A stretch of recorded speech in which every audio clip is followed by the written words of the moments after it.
Well, closer to home now, we are staying on top of the recently passed state budget in New York and plans to bring property tax relief to homeowners all across the state.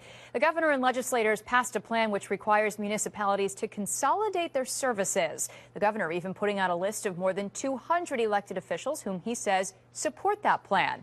Well, our Craig Smith spoke with a few of the 260 elected leaders today, asking just where they might cut in order to bring taxpayers some relief. And Craig is live in our Capitol newsroom now with their answers. Good evening, Craig.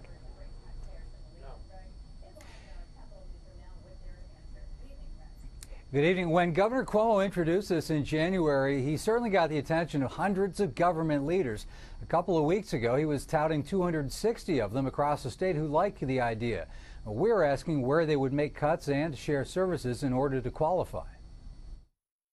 You know, before he even came out with this announcement, I mean, we were working on things all along. Colonie Supervisor Paula Mahan was faced with cutting costs the day she took office 6 years ago. She's hoping the governor's plan grants her town tax relief that amounts to 1% of the town budget. And she says she's been looking for more ways to share services with other towns. That's not an easy task either, because people are willing to share services, but in some instances it doesn't save money, or it saves money for one municipality but not another. As described by the governor, homeowners would be eligible for property tax relief if their local government keeps property taxes under the 2% tax cap.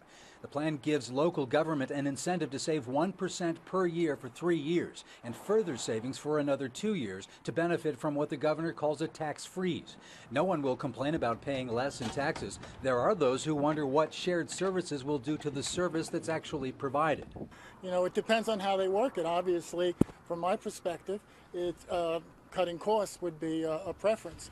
But then again, if services get cut, then there's additional costs on the other end. So it's kind of between a rock and a hard place. Clifton Park Supervisor Phil Barrett stepped up as a supporter of the governor's idea, but wants state lawmakers to go farther with mandate relief. Well, there's health care programs. There's a lot of responsibilities that have been pushed down to localities by New York State. So we'd like to see some movement in that area. That would make an immediate difference for local taxpayers. Not everyone that we tried to reach today got back to us. Another one who did was the mayor in the city of Rensselaer. That's Dan Dwyer. He talked to us today about the struggles that he's been having trying to find ways to save money. He and Paula Mahan both pointed out the usefulness of going in together with other municipalities when it comes to purchasing, buying in bulk in a way as a way of saving money.